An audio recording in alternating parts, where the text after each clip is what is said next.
1. No, I am not super rich and did not win the lotto in order to be able to retire early. I was adopted by my grandparents who taught me the value of saving and investing early and never going into debt for anything other than a house. They stressed the power of compounding interest. At 15, I got my first job, and they helped me set up my Roth IRA, REIT portfolio, and drip stock portfolio. They wanted me to learn from their mistakes as they didn't start saving until their 50s. I have legit been a super saver and super investor for a little over 20 years now. 2. I'm 37. I was 34 when this happened, though he probably only asked me out because I legit look like I'm 25. Not having kids really allows you to retain your youth. 3. I don't think he was completely living at his brother's. We hung out 3 to 5 times a week and had maybe 2 to 3 overnighters a week. So once or twice at my place and once or twice at his place. We alternated nights. So I think he only used his brother's on then nights we decided to sleep at his house. Though he did keep stuff there and make it look like it was his place. What was really creepy is I left my stuff there too. Never went back for any of it.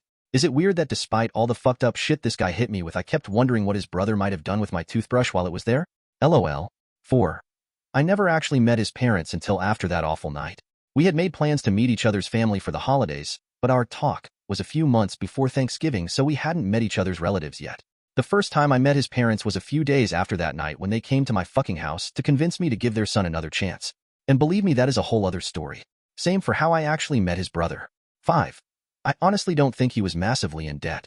I just think having kids meant he was nowhere near as financially solvent as I was. Let's be honest, most people with kids are not looking to retire at 40 since kids are hella expensive. It's one of the reasons I didn't have any. He probably just had some credit card debt, his mortgage, his truck, and nothing in college savings for his kids. The same boat a vast majority of parents are in. I think he just wanted me to help him get to where I was faster than he could get there himself with 3 kids to support. 6. He was an insurance adjuster. So he did make decent money, but again, kids are hella expensive. He had to pay for childcare and all that nonsense, which probably are up a good third of his income alone. I'm not entirely sure of how it all worked out because I refused to listen to his BS, but I think his kids were all over 5, but under 10, so required a lot as far as childcare while he was at work. 7. As for why he had sole custody, if he is to be believed, his wife died in a car accident when their youngest was 1, and that's why he was a single dad. Though he did say, if that bitch hadn't been driving drunk, I wouldn't be in this mess. So yeah, take that with a grain of salt. A few years ago, I matched with a guy on Tinder. To be clear, I was identified as CF on my profile, and so was he on his profile. We matched and started texting, and I again made it clear that I don't mind kids, but I did not want the responsibility of any. I wanted to live my life for me. He claimed to be the same. We texted for about 2 weeks before meeting up. I'm super safe that way. And yes, I checked his social media and such. It was pretty sparse, but no red flags. Since mine was the same, I couldn't really say anything. He seemed to post about as much as I did, so all seemed on the up and up. We had a lot of the same likes. Loved music of many genres. He played the guitar and I played the piano and violin. Both liked animals and enjoyed casual hiking. Loved to read, though I've since come to realize he was definitely lying about how much he read. Honestly, he seemed great. We kept things casual for about the first month before we decided to make it official that we were dating exclusively.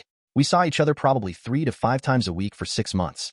Anything from overnights, his place and mine, to quick lunch dates when we were both busy. Things seemed to be going great.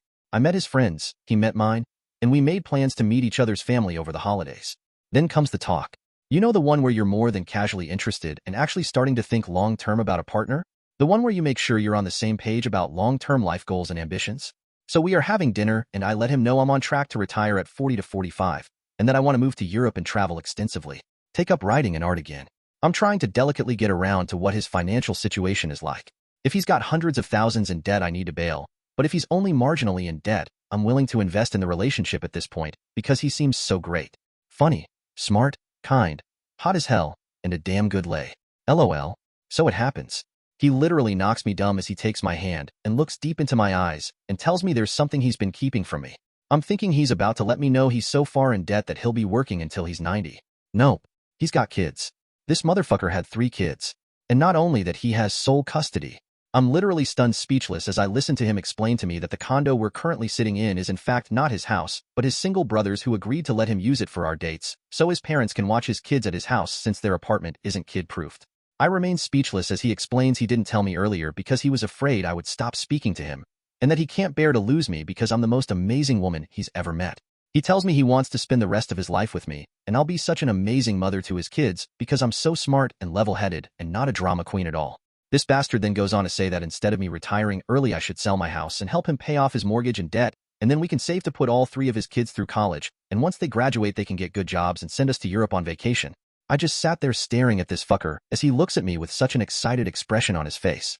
Like he already had the next few decades of our lives planned out and fully expecting me to be jumping with joy that he sprung his little brood of mini-me's on me, like it is some fantastic surprise. Planned in a way that was the exact opposite of my child-free life plan I had been up front with him about from day one. I literally didn't say anything once I came back to my senses. I just stood up, grabbed my bag, and walked out.